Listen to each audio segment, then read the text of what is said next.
Après l'or olympique, l'or mondial, Jérôme Fernandez et les experts tricolores l'ont réalisé devant 15 000 spectateurs entièrement acquis à la cause croate. Les Bleus n'ont donc pas craqué lors de leur 4e finale d'un championnat du monde. Avant d'affronter la Croatie d'Ivano Balic, les Français savent qu'ils sont à 60 minutes d'un doublé historique, Jeux olympiques mondial que seuls la Yougoslavie et la Russie ont réussi auparavant.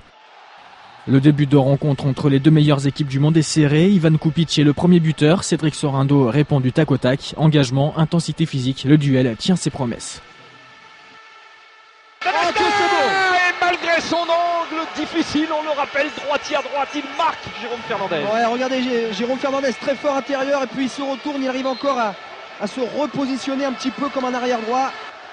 La Croatie, double championne du monde en 96 et en 2004, mène régulièrement d'un but en première période, à l'image ici de Goran Sprem. Mais les experts sont présents. Michael Guigou, toujours aussi impérial sur penalty ou tiré au meilleur dans ses buts, permettent aux Bleus de ne pas être distancés et de tenir le choc, voire de faire le show. Fernandez. Oh là là! Comment il s'envolait encore! Il vient d'une autre planète, celui-là! À la mi-temps, la Croatie mène d'une longueur 12-11. Au retour des vestiaires, la France compte pour la première fois du match 2 buts de retard, mais c'est sans compter sur Michael Guigou qui égalise à 13 partout avant de donner l'avantage aux Bleus. Cette finale est de toute beauté, en attestent certaines phases de jeu de très haut niveau. Goran Sprem. Oh!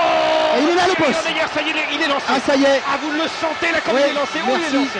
Ah, ça y est. Allez, Nicolas Karabatic. Et c'est son tour aussi, Nicolas, de se remettre dedans, Frédéric. Attention, les stars sont là. Les stars sont bien là, effectivement, et se provoquent. Elles marquent également. Nicolas Karabatic donne ici 2 buts d'avance aux experts tricolores avant que Daniel Narcisse ne permette aux Bleus de mener de 3 longueurs. La formation d'Amier, poussée par son public, revient dans le match, insuffisant cependant, d'autant plus qu'Igor Vori reçoit un carton rouge en fin de match pour cette provocation peu appréciée par l'arbitre danois. La France s'impose de 5 buts et remporte son 3e titre mondial au bout du suspense. Score final 24-19.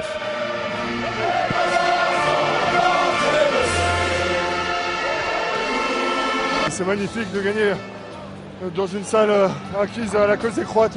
On a fait un grand match, on n'a pas cédé à la pression. On savait que ça allait être dur, qu'il fallait les faire craquer dans le dernier quart d'heure, c'est ce qu'on a réussi à faire. Vous savez qu'avec l'ambiance, il ne fallait pas qu'on mène trop tôt au score pour éviter de vivre une remontée des Croates dans une ambiance de folie. Donc on avait dit il faut qu'on les tienne, il faut qu'on soit raisonnable. Jusqu'à 10 minutes, un quart d'heure de la fin, où là, si on peut les tordre, on ne les lâche plus. Ah, je crois que ça s'est pas mal passé comme ça, quoi.